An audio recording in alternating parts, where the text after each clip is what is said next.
Hello, can anybody hear me? Can anybody hear me? Um, audio,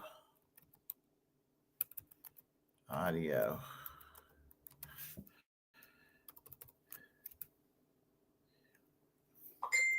Okay, all right. I don't know what the hell happened. I don't know what the hell happened just now, but the computer just shut off.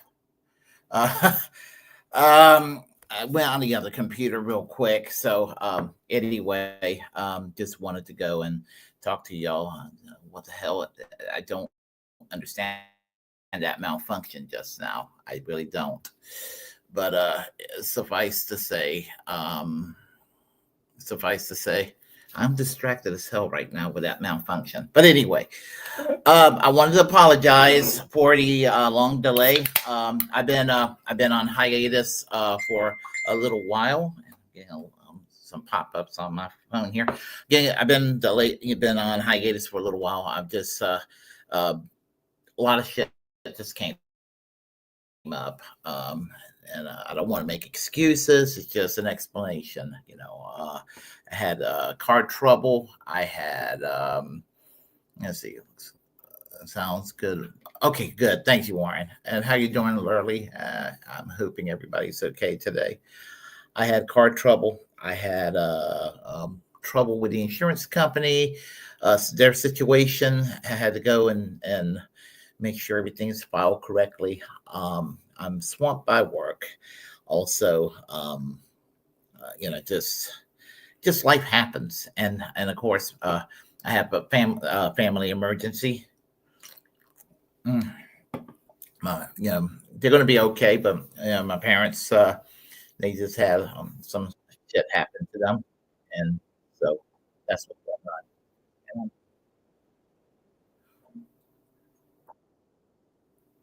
Hold on, hold on a second. Hold on a second.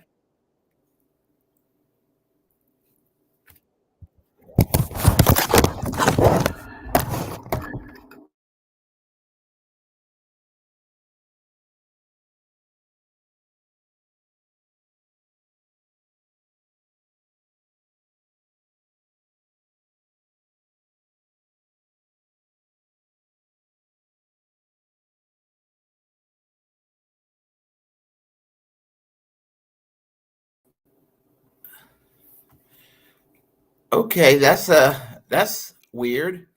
I'm removing that from the screen. Now, can everybody hear me now? Okay. Yes, yes, yes, yes. I don't know what happened. I'm back on my old computer. I don't know what happened. Exciting things happen here on the Willy Bragg show, like malfunctions. But anyway, well, damn. I wanted to come back to do kind of a professional. Why the fuck wasn't I not here in the last almost 2 weeks? So maybe my computer's haunted, like you said, ghost like Warren says. So again, in a nutshell, going to explain car trouble, doctor's office, insurance filing dilemma, parents not feeling well, not fatal, but things to be concerned about, swamped by work, that sort of thing. And just things like that. Life is happening, in other words. And when you're independent, one man job essentially, just kind of hard to do a schedule, especially when you're working class stuff like myself, trying to make it, and especially when you work third shift, graveyard shift, like I've been doing for the past 7 years, um, and just doing what I do. It's going to be hard and challenging to do a schedule like I would find ideal. Uh, I'm the holidays are coming up, and I'm planning to try to have a little more content out and everything. So, and I'm going to try to have some more guests on the show And I wanted to make that clear too. Now, there's things that have been going on that I wanted to talk about. I wanted to talk about Zoran Mandami winning in New York, and what a piece of shit Andrew Cuomo is, and how he's turned kind of MAGA. I was never a fan of Andrew Cuomo prior to that. Want to talk about what a piece of shit his brother Chris Cuomo is, punching left on one of his little commentaries I just saw on Twitter a few weeks ago. Wanted to talk about that.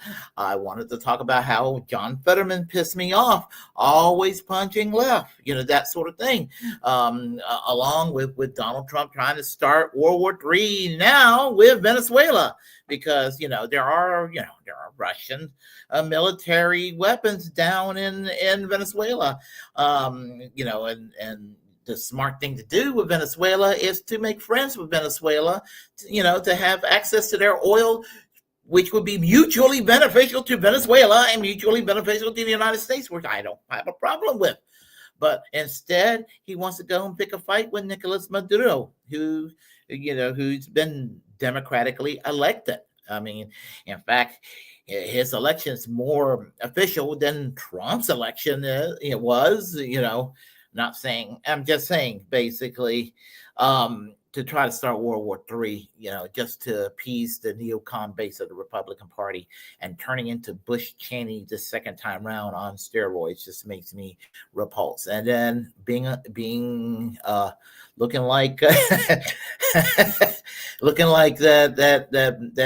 I mean, I personally do not think that Donald Trump and Bill Clinton had a sordid homosexual relationship. But it is funny, and I know it's getting under Donald Trump's skin, and that is hilarious in itself as well. So, he's being a trigger little bitch boy over that. There's a lot of shit to talk about. And it just really just hurt my damn feelings. I haven't been able to talk about this and many other subjects, MAGA Civil War, seeing Marjorie Taylor Greene turned against Donald Trump, seeing Mark Levin and Ted, and Tucker Carlson, battling it out, and Ben Shapiro versus Candace Owens, that sort of thing. It's kind of nice seeing right-wing influencers instead of left-wing influencers for a change engaging in tit for tat and fighting each other. And on the side of the left, I don't know what to take. I would call it a positive that Anna Kasparian apologized to Erin Matei from the Gray Zone over her unhinged nut case allegations 5 years ago, accusing him of being a Russian asset. Y'all remember that shit? And I knew, knowing Erin Matei, he was gracious enough to accept the apology. I mean, I don't know the guy personally, but I could tell that he, I could just tell that's in his nature to be a good sport about this, and hopefully, the left can kind of patch themselves up together to try to do some sort of a unity thing where we can go and not have to lick our wounds all the time. That we can actually win, And I don't mean like a symbolic. Well, gee, Willikers, AOC won in 2018, and Zoran Mandami won in 2025. And I'm talking about the rush you get in your head, the euphoria you get even from a Democrat that purports good politics when they campaign, but deliver next to nothing when they are actually elected. And even if they want to do something, the Democratic Party will make damn sure it doesn't happen. So it's even if they have the best of intentions in the world, and I think some of them probably do, they try to make a difference in the Democratic Party. But the problem is the Democratic Party itself. It's conservative. It's a lighter shade of conservatism from the Republicans.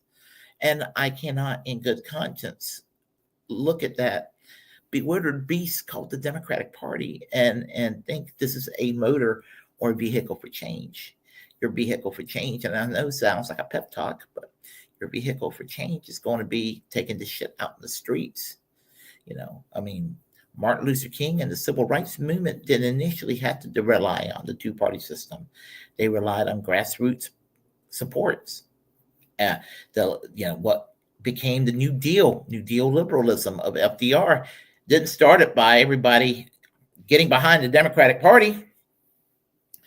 Socialist Party of America, Communist Party USA, Socialist Workers Party, all these groups, they may have disagreed with each other. The Wobblies, all of them disagree with each other in many issues. But you know what? They were in the trenches fighting the good fight on labor rights. And they got a lot of shit done and scared the shit out of FDR. And FDR was pressured to do the right thing, which was to give us some concrete reforms. And what do Democrats do? They means test shit to death. The Republicans will take shit away from you. The Democrats will means test stuff. Or if they promise something, they will give you a fucking excuse as to why they can't do it. Parliamentarian, or y'all just need to vote harder. That's what you need to do. You need to go to the voting booth and you need to fuck the voting booth. I want change. That's what they are telling you need to do. I mean, that's essentially what they're trying to tell you to do. And honestly, Emma Goldman said it initially, but I heard it later on from Jello Biafra, which I thought he was the one that came up with the phrase. See, what was the name?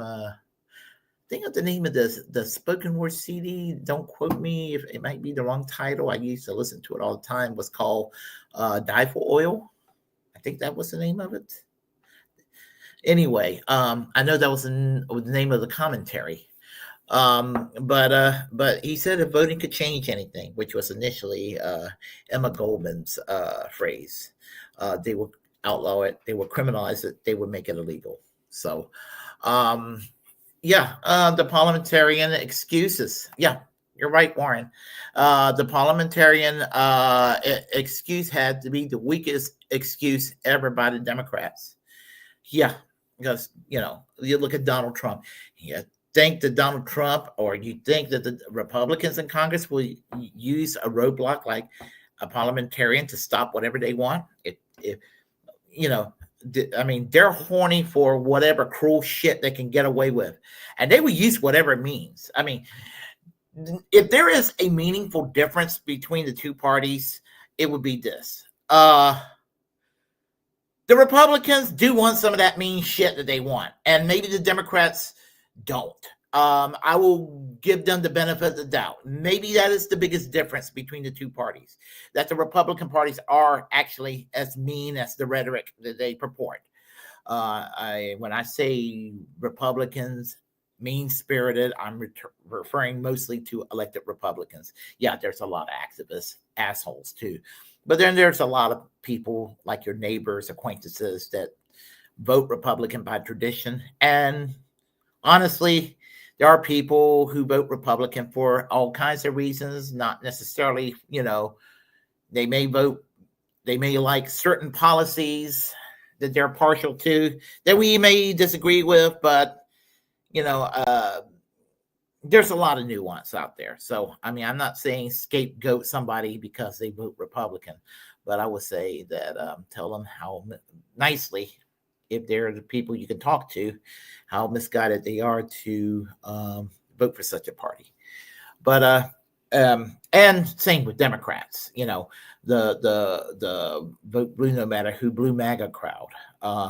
You have to let them know how inherently conservative the Democratic Party is. And, on issues like the border, you need to go and tell the truth about the border. The border, immigration is not the problem. The problem is the U.S. foreign policy. The problem is U.S. capitalism. That's the problem. Because when the United States makes shit rough on people in other countries, in South and Central and South America, with pushing their strain of neoliberalism and crushing populist leftist movements, you're going to see a border crisis. when it comes to the Middle East, you drone countries and you're invading countries and you're making life shitty in other countries. You're sanctioning other countries. You're going to have migrants here from the Middle East in Europe and in the United States. And and the thing about it is it doesn't have to be that way. I'm not saying not allowing it. I'm saying we don't have to go and continue doing the bad shit that we're doing in places like what we did in Afghanistan, like what you did in Iraq, or like what we do occasionally in Somalia, or in Yemen, or what's done in Gaza, in Israel. Not just Gaza, what's done to the Palestinians on the West Bank was done to the Palestinian people in Israel's 76 years history, 77-year history. So I mean, just whatever the injustice is around the world, people come here to the United States. Now, I was a migrant. Looking at the United States being the source of the problem, I don't know if I would choose the United States as my choice, considering that's the source of my oppression. But hey, I would be like, I want that country over there with the free healthcare. That would have been my concern, but that's just me, silly old me talking. So, but the point is I'm trying to make is so there's so much injustice out there, negative shit to talk about, to share, and maybe put in my goofy spin on things. And just as I said, it's just been hard kind of trying to feel it lately. So that's what it came down to. So I mean, I didn't even do anything for Halloween or whatever. I didn't get I got my Halloween mask I wear every day, but how scary is it when you wear it every day? But no, seriously, that's what's been going on. So, and I was a little bit frustrated because I'm getting close to 1,000 subscribers, and I just want to. I wanted to build up before I get up to 1,000 subscribers. So, if y'all are watching this for the first time, anybody onlookers, please do subscribe. I am planning to do some more live streaming. As I said, I just been shit happening. When you're in independent media, and some people in independent media are a little more professional than others. I'm pretty much a one-man operation. Do this as I guess you can call it a labor of love. As a hobby for me, is something I enjoy doing. And as I said, I made a lot of friends over the years. And the chat line here, I see the usual guests, the usual suspects here on the chat line, and I appreciate what they have to say on Twitter and all of that, and so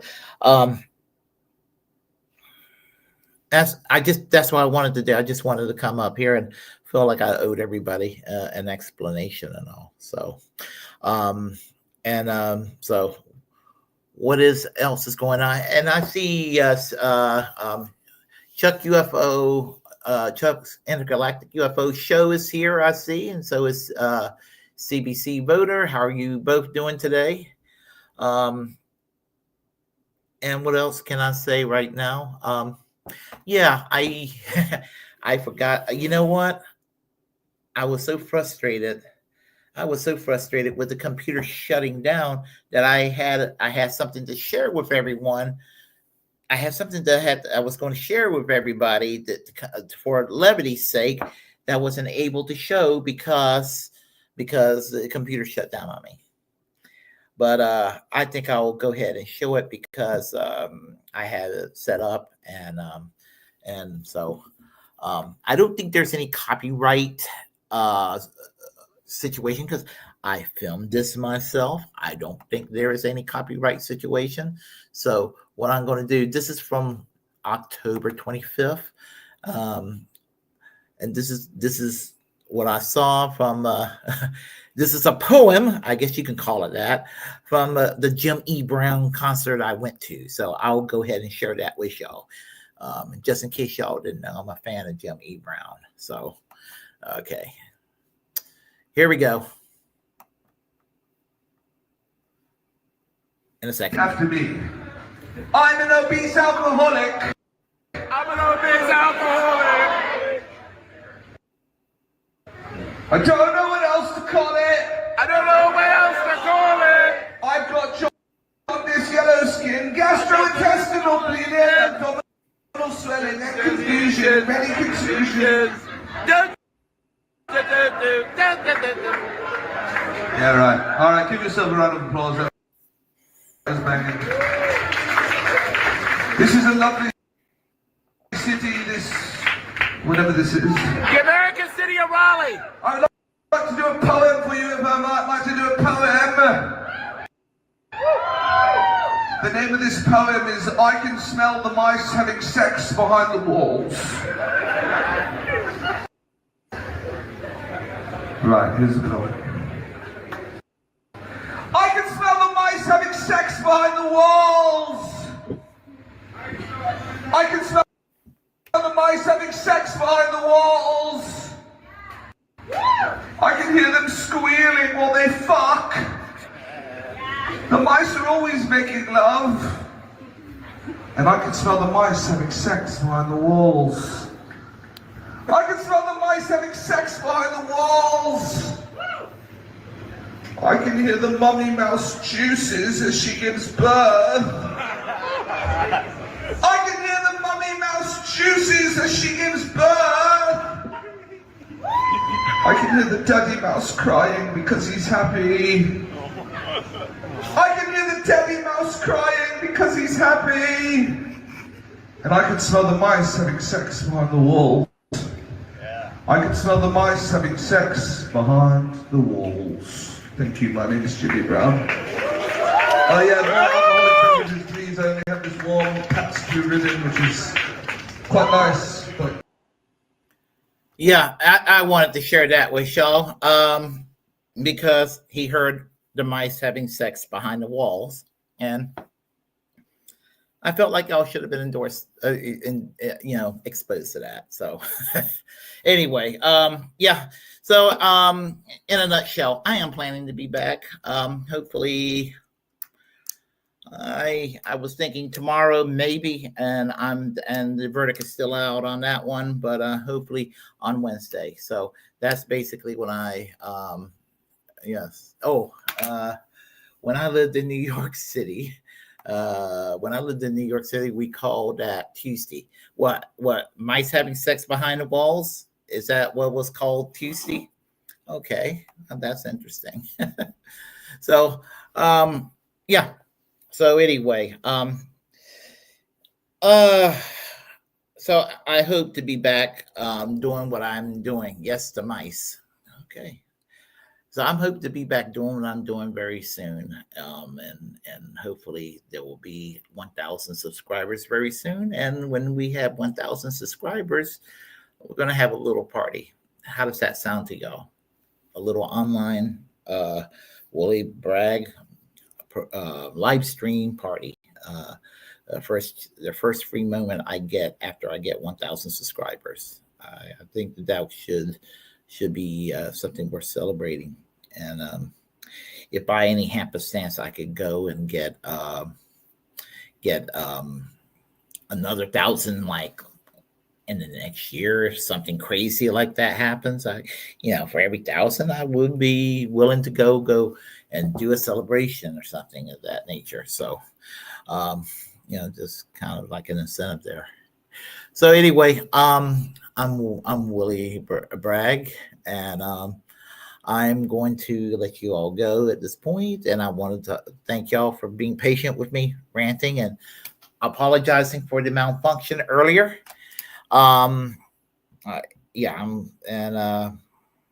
Just to let y'all know, if you like what you heard, please press like and comment.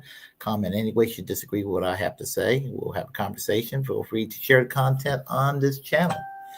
As a First Amendment absolutist, it's my duty to inform you to create your own platform and utilize this, because we are all the muckrakers of our time. Subscribe to the Willy Bragg Show on all my platforms. Help me get over that edge, 1,000.